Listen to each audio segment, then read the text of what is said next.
Good morning, welcome to church. It's great to see you all. For those that don't know me, my name is Jonathan. I'm one of the regulars here. And I said this in the morning service as well. I really love hearing people say, for those that don't know me, because it kind of insinuates that Harborside Church is growing. There's new people here that maybe don't know who anybody is. So that's a real encouragement for me to hear that said from up the front. I think something that is contributing to that is having multiple services. So, I go to the morning service, so there are a lot of new faces for me in this crowd, and some of you maybe aren't new. I've had a few awkward conversations with people saying, "Oh, hi, is this your first time?" And they're like, "No, I've been here for like 4 months." I'm like, "Oh, sorry, never met you before, at the 9 a.m. service." So my apologies if that was you. I have a little bit of social awkwardness. I can make things a little bit weird accidentally, and I'm sure there's some people in the room that are with me in that. I remember one of the first times we came to Harborside as a family. We've been here since mid-2019. And I remember one of the first times, somehow I managed to lock myself in this side courtyard. Like I got stuck between the two gates and I couldn't actually open either of them during the service. So I'm like sitting there going, do I text Tani and say, can you come and let me out? Or what do I do here? And I tried to take a shortcut after dropping the kids off out the back there. So anyway, don't take shortcuts. Don't go exploring. There's lots of rooms here. You can get lost. But if you're new this morning, it's really great to see you, and it's great to meet you. We've been in a sermon series at Harborside over the last few weeks. We've been looking at the parables that Jesus told. We've called it The Storyteller.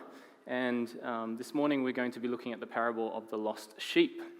And some of you will actually remember that Dave preached from this passage in Luke 15 about, I think it was in September. It was part of the Knowing Who You Are series. Maybe some of us will remember it in the room. It was talking about, hey, the Christian life is a little bit like being a sheep. It's a weird thing to kind of say, but being a Christian is a little bit like being a sheep. And if you weren't here, I've kind of condensed it down into a 3-point version of that message because I was reflecting on it.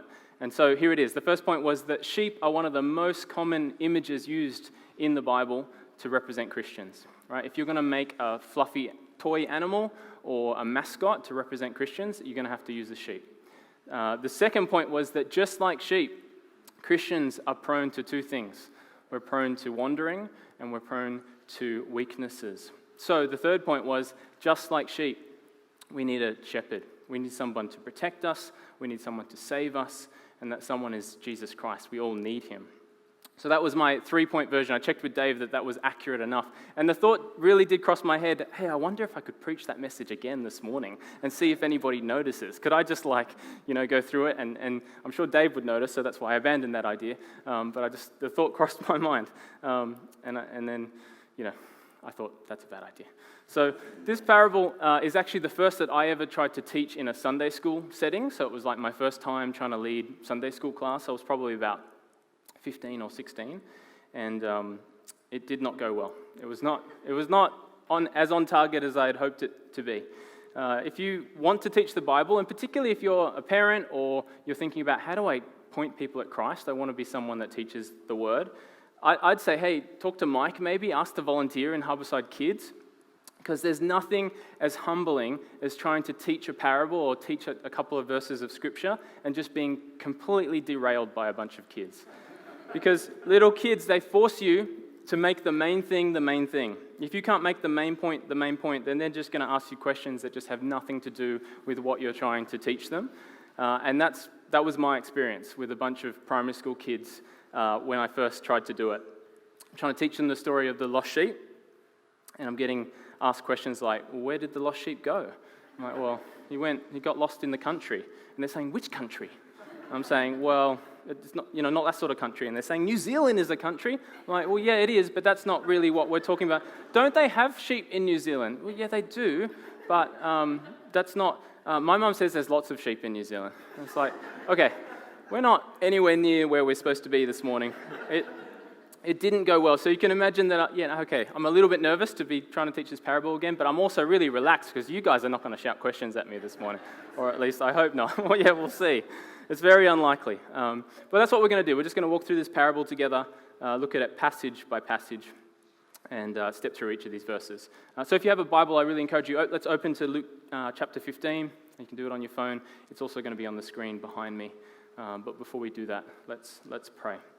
Heavenly Father, we just thank you for the opportunity to just gather around your word as a group of believers this morning. We ask that you would speak to us. We ask that this word would be alive. And we thank you for our time together this morning. Amen. Do you want me to switch mics, or is that okay? We're all good. All right. Let's go. Verse 1, it says, "Now the tax collectors and the sinners were all gathering around to hear Jesus."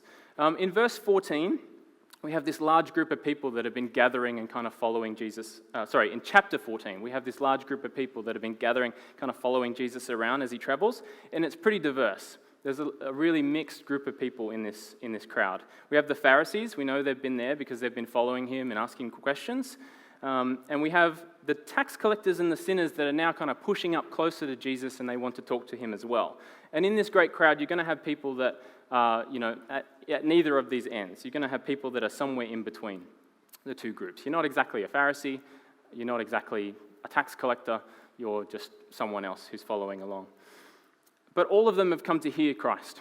They've all come to hear from him, to hear what he had to say. In fact, Dave was saying something at the beginning of our sermon series on the parables. You may remember it from it was the parable of the sower, where he was encouraging us that the kingdom of God it's established by hearing Jesus. That Jesus is coming proclaiming and speaking, and people are hearing it, and the kingdom of God is being established. And here in Luke 15, we have people that are gathering around to hear from Christ as he explains and he describes what the kingdom of God is like. And that's what happened for us, right? If you're a Christian here this morning, that happened to you. You heard Christ. We heard him.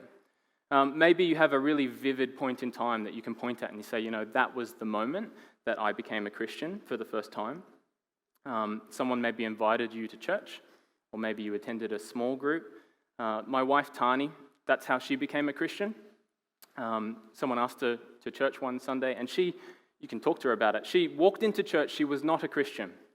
She would not even pretend that she was interested in being a Christian. But during the course of the service, she heard Jesus, right? The Holy Spirit did a work in her heart, and she left that service and she was. Right? She has a very specific moment in time that she can point to and said, I heard him. Maybe you're a little bit more like me in regards to maybe you've spent every Sunday in church, sometimes twice. Actually, in my particular circumstance, it was most Sundays twice I was at church. And you, like me, might not really remember a specific time where it's like, hey, that was when I became a Christian. But even still, for myself, I have these distinct memories that I can point to and I can say, hey, that was a time that I heard from Christ. That's the time that I heard him, and something really changed for me. Verse 1 says, "Now the tax collectors and sinners were all gathering around to hear Jesus." And verse 2, "But the Pharisees and the teachers of the law muttered, 'This man welcomes sinners and eats with them.'" Have you ever caught yourself muttering? I have. It's like when you feel so strongly on the inside about something that it somehow slips its way out of your mouth and is all of a sudden on the outside of you. It squeezes its way out. And that's what is going on for the Pharisees, I think, here. They don't like that Jesus is being friendly with sinners. And it's kind of pushing its way out, and it's vocalizing on the outside. They are bothered. They are frustrated about the circumstances that are happening around them. We read in this text the word sinners, right? It says, hey, that the sinners were gathering around and the tax collectors. But it means something kind of different to maybe what we would think of as modern Christians when we see the word sinners. Because at Harbourside, we would say, hey, that we're all sinners, right? And we'd be correct. We are all sinners. Romans 3 talks about, for all have sinned and fallen short of the glory of God. But when we read sinners here, in terms of this parable, it actually means something a lot more specific. It doesn't mean, hey, we have the Pharisees and then we have everybody else, all the sinners. It means something far more specific. Sinners here, it means something, it's referring to people that actively participated in their sin in a very public way. Everybody knew. You could think of it maybe like vocational sinners, people that were profiting or really well known that was what they were doing and they were benefiting from it, or they were very public about it. We're talking about thieves, we're talking about prostitutes, we're talking about extortioners, we're talking about tax collectors. And so let's think about tax collectors for a second. I think most of us know the stories of tax collectors. We know that, hey, they took more than what they were meant to take, and that's why people didn't really like them. Later on in the book of Luke, you can see Zacchaeus, and he's short, and he wants to see Jesus, so he climbs up a tree. It's kind of a really fun Sunday school story. It's quite cute. It's like, here's this short little man, and he wants to see Jesus, up a tree he goes. Right, so we get this kind of Sunday school picture. But can you imagine for a minute, say Australia was invaded by a pretty brutal empire, right? We've been occupied and attacked. Maybe, many of us in this room will have lost people, family, friends that maybe resisted that occupation. Here's a way of thinking about it. Maybe they put in some COVID-type restrictions. You remember those and how frustrating some of those were? They've put them in place not to keep everybody safe and healthy. No, they put them in place to control us and to keep us occupied and to keep us suppressed. And in this situation, here comes your neighbor, and he starts knocking on your door, and he's demanding, saying, you have to pay 90% of your income. For his own profit, he's taking some, and then he's paying it to our occupiers in order to keep them in power and control over us. I think we have to be honest this morning and not pretend. We would probably have a problem with these guys as well. We're not just thinking, oh, he's a cute man climbing a tree. This guy, he's robbing us and he's helping those that have killed my friends. Right? It's a very different way of thinking about it. So we have this spectrum of people that are gathering around Jesus. On one hand, you have the Pharisees down the end. They're known for their active participation in the law, plus other rules that they're just making up to make themselves even more holy. And then down the other end, we have sinners and tax collectors who are known for their public and their active sin. They're actively participating in it. And the Pharisees, they're bothered because Jesus is hanging out at the wrong end. He's down here with these people that he shouldn't be hanging with. You're going to eat with that guy? You're going to hang out with that guy? We hate that guy. Everybody hates that guy. Why are you spending time down there when you should be up here with us? Verse 3, then Jesus told them this parable. So we get to the parable. And this parable is actually one of three that are told in really quick succession. And they're all in the same context. We've got the muttering Pharisees, and we've got the sinners and the tax collectors who are gathering in close. The first parable is about a lost sheep. Second parable is about a lost coin. And then the third parable is about a lost son. It's a trilogy of parables. You can think about that. It's like the trilogy that Jesus tells, a trilogy in this series. And if parables are anything like movies, then the second one is going to be the best, right? Terminator 2, Toy Story 2, I think Back to the Future 2 is probably the best one. Star Wars, The Empire Strikes Back, come on, it's definitely the best one, right? So this morning, we're going to focus on the first. We're going to look at the lost sheep. In a few weeks, Dave told me that he's actually going to cover the lost son, the parable, the prodigal son. So we may have made a bit of a mistake in skipping over the second one, right? The lost coin might be the one where all the meat is, but that's okay. We'll just have to live with that. So verse 3, then Jesus told them this parable, and verse 4, here it is. Suppose one of you has 100 sheep and loses one of them. Doesn't he leave the 99 in the open country and go after the lost sheep until he finds it? I think we can all maybe identify with the tension that you feel internally when something's a bit lost, when you can't find something. But your worry about it really depends on how valuable that thing is, doesn't it? Tani did the trick a little while ago where you leave your wallet on top of your car and then you drive away. And so I went searching for it and I retraced those steps and where did this wallet go? But I'm not still searching for it today, right? We lost it, it's gone, we've replaced the wallet. We're okay with it. I'm not in constant lookout to see if I can find the lost wallet. But let's use a hypothetical situation. This hasn't happened to me, but let's just picture it for a minute. Let's imagine that, hey, I invite my family and my extended family to a picnic. We're going to a picnic in a national park somewhere. My sisters are there. They're coming. They're bringing their kids. My kids are there. And during the course of this picnic, we realize that one of our kids has gone missing. What would be our reaction to that situation? See, nobody hears that their child is missing and then goes, well, we've still got all the other kids, right? That's not the reaction that you have. There would be yelling, I would be panicked, we would be scrambling around trying to find him, there would be searching, we would leave the other children with an adult, we would leave them and we would go out and search and try and find this child that was missing. And I'm certain that we would continue to search. We're not like spending a little while, I couldn't find it, let's just leave it. We're going to search and search and search until we find this missing child. And thankfully, I've never experienced this, so this is not a real scenario. I don't actually have any of the, hey, I lost my kids in the shopping center stories, thankfully, because it actually fills me with a sense of panic, just even thinking about what would I do if I lost my kid in the shopping center. The closest I've come is Otis went through this phase where he really enjoyed hiding in our wardrobes, and he got really good at it because you could yell out and say, Otis, where are you? You could try and bribe him with chocolate and things like that. And he just found it absolutely hilarious that you had no idea where he was. He would just stay put and not make a sound. So he decided to play this game one day when I'd accidentally left the front door open of our house. So our front door is wide open, and then I'm just home with Otis by myself. I'm like, where is Otis? And so I'm hunting around, I'm yelling out. And there's that moment where your heart starts to ramp up to kind of twice the normal speed that it would usually, thinking like, where is he? Has he left? Frantically searching the house, kind of checking things. I'm just about to run out the door and start bolting down the street, thinking he's out near the road, when I remember, the wardrobe. And I go over to it, and that sense of relief, right, where you slide the wardrobe over and you just hear his little giggle because you found him, right? That sense of like, you're not down the road, you're in here, is certainly what I felt, and then quickly followed by Otis. You need to respond when I yell out. Anyway. Let's read verse 4 again. Suppose one of you has 100 sheep and loses one of them.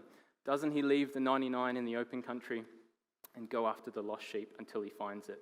So again, let's remember the reason why Jesus is telling this parable. The Pharisees are grumbling, they're annoyed, they're bothered because he's making friends, he's eating with, he's spending time with sinners. That's their problem. That's what they're bothered about. But Jesus has a problem too. And his problem is the Pharisees, they don't share the same tension or worry that something is lost. They don't feel it. They have no compassion for people that have wandered away from the people of God. There's no sense of urgency to want to see them return. There's just a sense of, that Jesus has a problem. And the Pharisees, they believed that God's desire for them and God's desire for his people was separation and ritual purity, like that we were different. In fact, the name Pharisee, it literally means one who is separated. So your value as a Pharisee, it's wrapped up in this idea that you can follow the law better and you can more closely adhere to higher standards than anybody else. And the attitude the Pharisees had, it was, and honestly this morning, it's the attitude that I can so easily drift towards. The attitude they had was, that lost sheep, it probably deserves what's coming to it. It's a bad sheep. It wandered off. Not us. We stayed. We stayed with the herd. We stayed where we were meant to. That lost sheep probably deserves what's coming to it. And Jesus, knowing their hearts, hearing their muttering and their complaining, he declares that his goal is not to increase separation between God and man, like far the opposite. He's trying to bring people back to the people of God. He's pursuing and recovering those that are lost. That all of God's sheep are valuable, that they are all important to him, and that he is bringing them all back. They all belong to him. Verse 5 says, and when he finds it, he joyfully puts it on his shoulders. So going back to my hypothetical story for a second, in this picnic, can you imagine that, the panic that's starting to set in as an hour goes past, 2 hours go past? Maybe it's starting to get dark. Like things are getting stressful. Let's pretend it's Otis. He's a pretty clever little man. He's only 3. He's pretty clever. But he's not made to live in the bush by himself, right? We're not talking about Bear Grylls. We're talking about a little guy. It's going to be bad. If we can't find him, it's going to be bad. And can you imagine the overwhelming joy that I would experience as maybe I come around a tree or look over some bushes and there he is, that I can spot him, the rejoicing that I would feel, the shout that I would make when I found him? It really doesn't matter the reason why he's wandered off. What matters is the value of what was lost and the importance that it is found again. See, we read this parable and we think about sheep, it's talking about sheep. And we know, look, this is not really talking about sheep. This is obviously talking about people. But I don't always connect with it in a personal way, right? I don't always think that Jesus is talking about people that I know and people that you know, because we're surrounded by people that are wandering about, trying to find value, trying to find meaning, trying to find purpose in things where it just doesn't exist. And the good news this morning is that Jesus pursues those that are lost. He goes and rescues them. Those that are isolated, those that feel alone, those who feel trapped by their sin. Jesus rescues lost people. Verse 5 says, again, and when he finds it, he And when he finds it, he joyfully puts it on his shoulders. Do you think if I found Otis in this scenario, right? If I found him after searching for him and finding him in bushland, that I'd just say to him, okay, Otis, follow me, and just let him kind of dawdle along behind me, don't trip over that, and make him walk back? There's no way. I'd be picking him up, scooping him up, and making sure he comes back with me. And it's really the same in this parable. He joyfully puts it on his shoulders. He protects this sheep from harm on their journey back. The sheep is safe and will continue to be safe. I've kind of bounced between this idea of sheep in the parable and then my son a little bit. And I think probably because episode 3 is about lost son. But Otis is at an age where he likes to run, right? He likes to just run down the road, down the park, whatever. He likes to run. And we go for walks together to the shops. And there's a few busy roads between us and the shops. So as we approach, a crossing, I explain to Otis that you need to hold my hand. And because I love him, I tell him about the roads and how the cars move about and that we need to be careful to not get run over them and cross at the crossing. So I explain all that to him. But I have an expectation that he'll obey me, right? That when I ask him to hold my hand, he will hold my hand and we'll cross the road and he'll trust me. And here's my point. Although I've told Otis to hold my hand, it's far more important that I'm holding on to his hand than it is that he's holding on to mine. My hand is the one that's keeping him safe. His little hand, it could lose its grip. He could get distracted and think something is more interesting, but I'm not losing my grip on him. I'm holding on. And when God rescues you, he won't turn around and say, okay, I've done this part, now the rest is up to you. He doesn't say that. Our God does all the heavy lifting. He does all of it. And you can't have any pride in being rescued and saved. You can't have any pride. You were lost. You didn't know where you were when he found you. And you don't have to panic because he's carrying you, because he's protecting you. And that's why the gospel is such great news. That's why our salvation is such great news, because there can't be any pride and we don't have to panic. God's doing all the heavy lifting. I think, and when I was writing this, I was thinking, that's probably another sermon. But I think it's so true, right? That there is no pride associated with our salvation and there's no need for panic. Verse 6, and it says, and goes home. Then he calls his friends and neighbors together and says, rejoice with me, I have found my lost sheep. So some of us, I think, here will naturally start to identify with the lost sheep in this parable. Maybe you know firsthand that Jesus finds those that are lost. You can point at a specific point in time and say, he found me and I heard him. But not all of us will feel that way. And if you were the Pharisees hearing this parable for the first time, you're probably starting to get a little bit agitated. There were 99 sheep who didn't wander away. They ate the correct food. They stayed in the correct place. They did the correct things. They worked the correct way, but those sheep aren't celebrated. Like, what's going on? And in this spectrum of people that had gathered around Jesus that day, where you have the Pharisees on one end and we're talking about the sinners and the tax collectors, I think if I'm honest with you, I've spent a lot of my Christian life standing up with the Pharisees, up at that end of the spectrum. And if you're here this morning and you have as well, I think here's the really hard bit to try and digest, is that Jesus really didn't have much good things to say to the Pharisees. Some of the hardest words in the Bible are directed towards the Pharisees from Christ. He calls them like whitewashed tombs. He says they're a brood of vipers. He describes them as the blind leading the blind. And in verse 7, Christ is about to say something that will just completely outrage them. And knowing Jewish culture, right, and thinking about what Jewish culture was like, you can think of it, you can imagine some of the men there are going to tear their clothes. Like they'll be spitting on the ground. Some of them are thinking in their heart, we have to put a stop to what's being said. Like this man has to be stopped. So let's read it. Verse 7, it says, I tell you that in the same way, there will be more rejoicing in heaven over one sinner who repents than over 99 righteous persons who do not need to repent.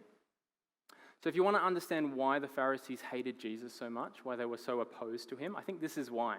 Jesus just said that God will rejoice more if one of these sinners, right, again, vocational, very public in their sin, actively participating in their sin, if one of these sinners repents, there will be more rejoicing than in all your ritual purity, all their righteous acts, all their work, all their ability to follow the law, all their financial giving, all their self-control, all their effort, all of it, all of those things. God rejoices more if one sinner repents than in all the righteousness of the Pharisees. And I have to ask myself, and I'll ask you guys this morning as well, how do you feel about verse 7? What does that mean for you? If we reflect on this parable this morning and we're really honest with ourselves, who do you find yourself identifying with? Do you see yourself as the lost sheep who God is joyfully rescuing and bringing back to the people of God? Or do you start to identify with the 99 and feel a little bit like, This doesn't seem fair. This doesn't seem right. I grew up in church. My dad is a pastor, was the senior pastor, still is the senior pastor of the church we went to. And I said in the morning service, my mum sometimes watches our streams, so I have to kind of think about what I say, because she'll be like, hey, I saw what you said about me. But I'm sure there's people in this room that can relate to the challenges that come from growing up in church, right? Being a church kid. It can create, not for all of us, but for some of us, it can create this kind of pull towards self-righteousness. That your value and who you are is really wrapped up in what you do. You go to youth group on Friday night, you go to church on Sunday, you give some money, and probably more accurately, it's also wrapped in what you don't do, that how you've kept yourself separated when you consider peers and friends. It's like, hey, I didn't do those things, and these are the reasons why God values me. It's really easy for me to identify with the first group in this parable, or in all three, with the 99 sheep who didn't wander, with the 9 lost coins that weren't lost, the 9 coins that weren't lost, with the older brother who didn't leave, who stayed with his father. Hey, listen, 1 sheep, it wandered off. 1 coin, it was lost. The younger brother, he went and spent his entire inheritance. Like, shouldn't there be consequences to that? Shouldn't I be rewarded for good decisions that I've made, things that have cost me something? Why is there so much attention on this lost sheep, right, when the 99 stayed? And I've always related, if I jump to the third in the series just really quickly, I've always related to the older brother in the prodigal son, especially when he says to his father, it's verse 29, "These many years I have served you, and I never disobeyed your command, yet you never gave me a young goat that I might celebrate with my friends." And I've so often, in my Christian life earlier, so often felt, that seems like a legitimate complaint. Doesn't that seem fair that he would say, hey, I've always been with you and you never celebrated me? And I feel the same way in the parable. It's Matthew 20, where it talks about it's the master who goes and hires some laborers, and he hires some in the morning, and then he hires some at midday, and then he hires some at the end of the day, and then it comes time to pay them, and he pays them all the same. There's something inside of me often, growing up as a Christian, thinking, that doesn't seem right. Like, some people work the whole day. What's going on here? And it's really a very transactional approach to God.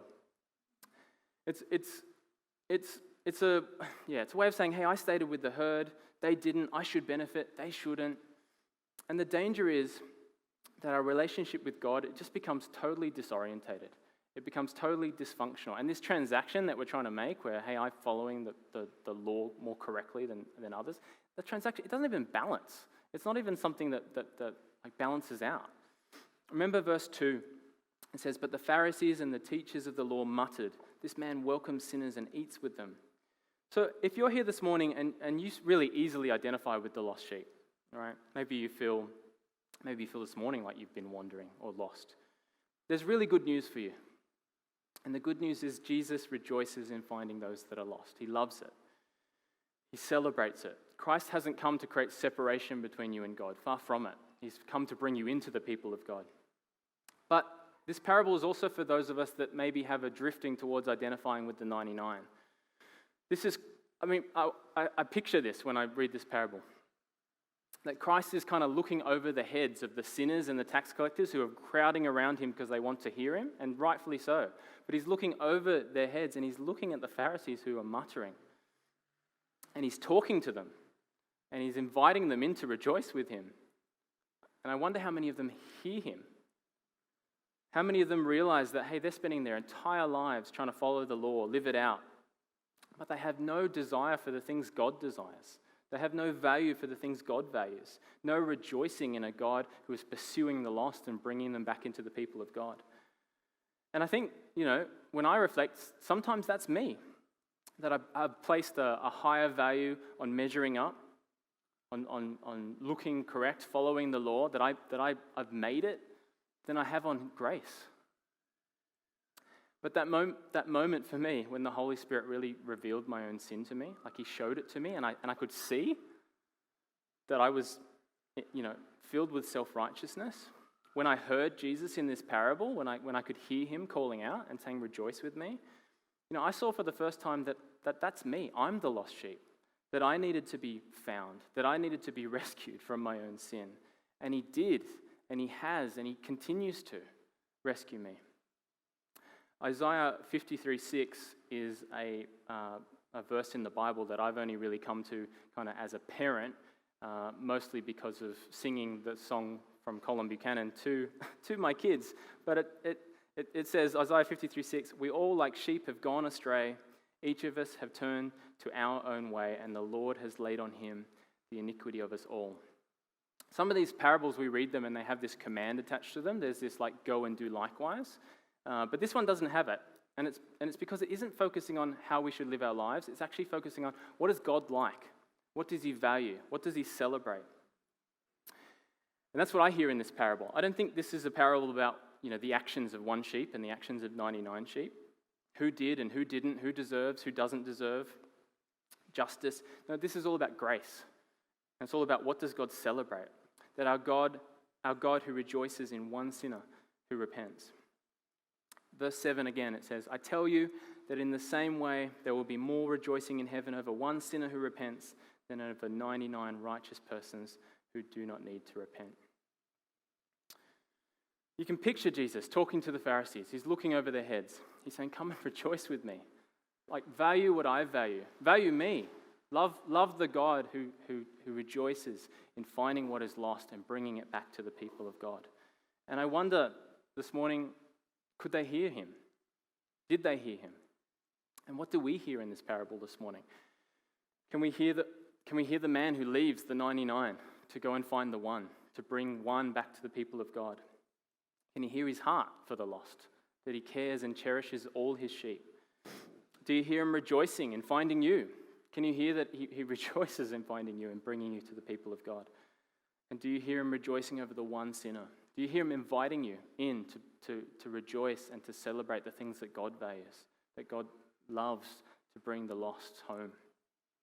So my hope this morning, as we kind of wrap this up, is to say that my prayer is that the Holy Spirit is really at work in our hearts, particularly at Harbourside, and the men and women that attend here, that we would value grace and we would value the things God values the same way that he values them. It's a type of grace that changes the way we see church and the way we think about church. It's a type of grace that changes the way we think about our neighbours and see them. It's a type of grace that changes the way we think about sin and those that are bound up by it and lost in their sin. That we would rejoice and value the things that God values, that he's rescuing the lost. All right, let me pray. Heavenly Father, what a privilege it is to gather around your word, and particularly in this parable, the lost sheep, Father, and that we can sometimes drift to identifying one way or the other. There are some of us here that just so easily will be identifying with the lost sheep. Father, would you help us? Would you show us, Lord, that you rejoice, that you're not trying to create separation between us and you, far from it, that you rejoice in finding us, and you put us on your shoulders and you bring us home. And Father, for those of us that maybe start to drift towards self-righteousness, that maybe can see themselves in the 99 and feel like that's a legitimate complaint, Father, would you help us to value what you value? Would you help us to see our own sin, our own self-righteousness at times, Lord, and realize, hey, we're the lost sheep. We need to be saved. And thank you, Father, that you're doing that we need not have any pride, and we need not have any panic, Father, that you find and you rescue those that are lost. We thank you this morning. Amen.